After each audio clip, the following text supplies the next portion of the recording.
আপনার মধ্যে যদি বিলিফ থাকে যে আপনি মান্থলি 10 লক্ষ টাকা ইনকাম করবেন, আপনি সেটা পারবেন। আমরা শুরু করেছিলাম 3 বন্ধু মিলে 5,000 টাকা দিয়ে, 15,000 টাকা দিয়ে। আজকে আমাদের সেই বিজনেস লক্ষাধিক টাকায় পৌঁছে গেছে। মা বাবার পরিচয় গর্বিত হওয়ার চেয়ে নিজের পরিচয় আপনার মা বাবা গর্বিত হবে, এটি সবচেয়ে বড় শক্তিশালী বিষয়। একটি পরিবারের হতদরিদ্র পরিবার, সেখানে ছেলে জন্মগ্রহণ করেন।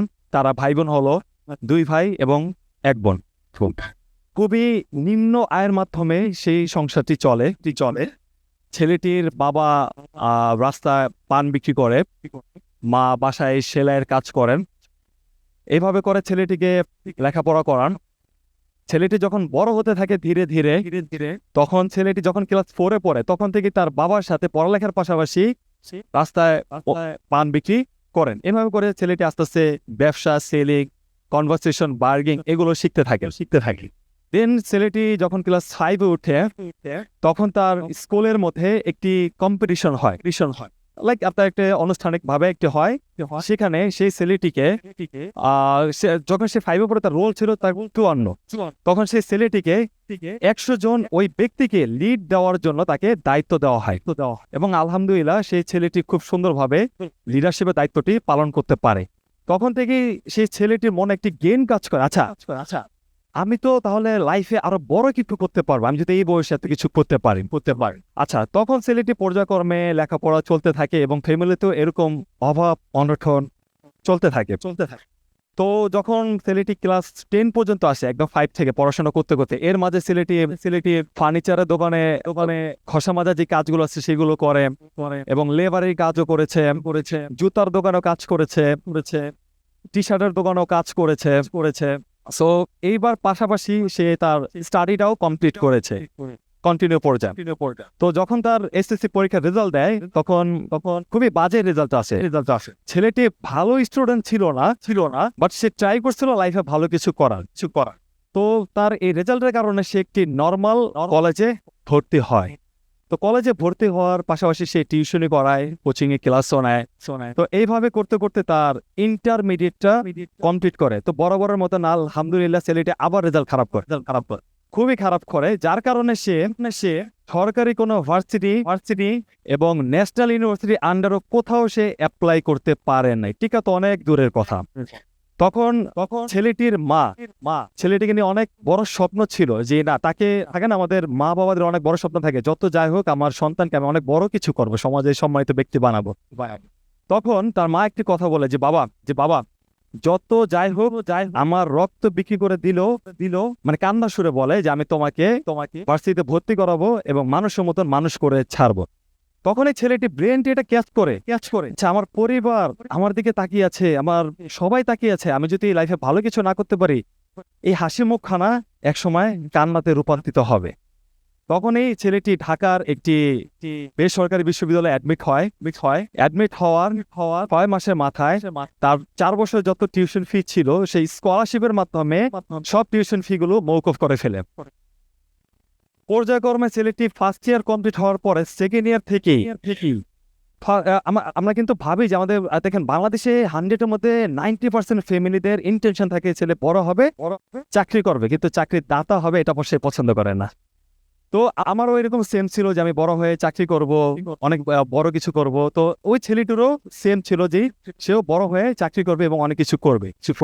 তো পর্যায়ক্রমে সে কি করলো, অনার্স সেকেন্ডে থাকা অবস্থায়, আমাদের মেইন বাংলাদেশের টার্গেট কি থাকে, সরকারি চাকরি, মানে সোনার হরিণ যেটা আমরা বলি। তো সে সরকারি চাকরিতে পরীক্ষা দেয়। তো ওইখানে সে ফেল করে। তো ফেল করার পর সে এইটা নিজেকে বললো, আচ্ছা আমি জীবনে কখনো আর চাকরিতে অ্যাপ্লাই করবো না, আমি চাকরি দিব এবং আমি উদ্যোক্তা হব একজন। তখন থেকে সে সেকেন্ড ইয়ার থেকেই সে কি করলো, বিভিন্ন ভার্সিটি ক্লাব থেকে শুরু করে আউটসাইডে বিভিন্ন অর্গানাইজেশনের সাথে সে যুক্ত হতে থাকলো স্কিলটাকে ডেভেলপমেন্ট করার জন্য। তো এইভাবে করতে করতে সে অনার্স সেকেন্ড ইয়ারের শেষে গিয়ে সে তার একটি বন্ধুকে নিয়ে একটি প্রতিষ্ঠান প্রতিষ্ঠা করেন। তার এই 6 মাসের মাথায় সে আবার তার একটি বন্ধুকে নিয়ে আরেকটি প্রতিষ্ঠান প্রতিষ্ঠা করেন। এইভাবে চলতে চলতে সে আরো একটি প্রতিষ্ঠান প্রতিষ্ঠা করে ফেলে। লাস্টে তার অনার্স লেভেল যখন শেষ হয়ে যাবে, তখন সে তার ভার্সিটির সেন্ট্রাল ক্যারিয়ার ডেভেলপমেন্ট ক্লাবের প্রেসিডেন্ট হন। দেন সে বাংলাদেশ যুব সংসদের একজন যুব এমপি হিসেবে নির্বাচিত হন। সো পর্যায়ক্রমে তার যখন অনার্স শেষ হয়ে যাবে তখন সে আরেকটি বিজনেস স্টার্টআপ লঞ্চ করেন উনি, যেটি আলহামদুলিল্লাহ ছেলেটির বাংলাদেশে ব্যাপক সাড়া পেয়েছে তার ওই বিজনেসটি।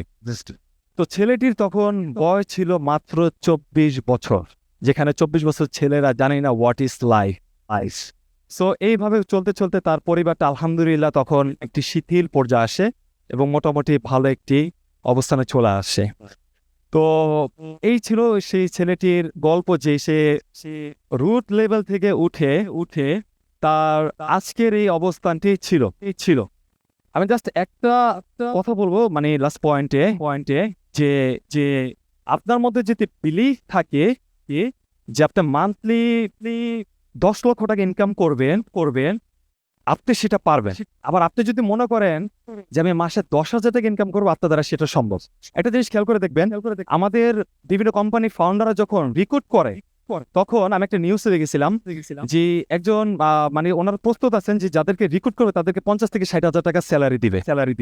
তখন যাদেরকে রিক্রুট করতেছে তাদেরকে জিজ্ঞেস করে যে আপনার এক্সেপশনাল স্যালারি কত, তো তারা বলতেছে আমাকে 25,000 দেন অথবা 30,000 দেন, দ্যাটস এনাফ তাদের জন্য। তো তখন তারা বলতেছে যে আচ্ছা, মানুষ তাদের নিজেদের প্রতি কনফিডেন্স নাই যে আমি কতটা স্যালারি আমি গেইন করতে পারবো। সো আমাদের কথা হলো কি, আমরা এখানে যারা ইয়াং জেনারেশন আছেন, এখানে আপনারা আমার ভাই এবং বোন আপনাদের নিজের প্রতি যদি বিশ্বাস থাকে, পজিটিভ যে থাকে, আপনারা আপনাদের লাইফে যে কোনো কিছু অ্যাচিভ করতে পারবেন। বিলিভ করেন, আমাদের ফুল মানে একদম যদি বংশের কথা বলি, আমাদের যে বাপ চাচা চাচা ভাই বোন যারাই আছে এদের মধ্যে একজনও উদ্যোক্তা নাই, একমাত্র আমি উদ্যোক্তা হচ্ছি এবং ট্রাই করতেছি। সো আমার জন্য সকলে দোয়া করবেন। আর আপনাদেরকে আমি জাস্ট এতটুকু বলবো, দেখেন ভাই, মা বাবা অনেক কষ্ট করে আপনাদেরকে মানুষ করে। আমরা শুরু করেছিলাম 3 বন্ধু মিলে 5,000 টাকা দিয়ে, 15,000 টাকা দিয়ে, আজকে আমাদের সেই বিজনেস লক্ষাধিক টাকায় পৌঁছে গেছে। সো আমাদের এইগুলো ব্যবসা প্রতিষ্ঠানগুলো, আমাদের জন্য সকলে দোয়া করবেন, আপনাদের জন্য দোয়া থাকবো। লাস্ট একটা কথা বলে শেষ করবো যে মা বাবার পরিচয় গর্বিত হওয়ার চেয়ে নিজের পরিচয় আপনার মা বাবা গর্বিত হবে, এটি সবচেয়ে বড় শক্তিশালী বিষয়। ধন্যবাদ সবাইকে। আসসালামু আলাইকুম।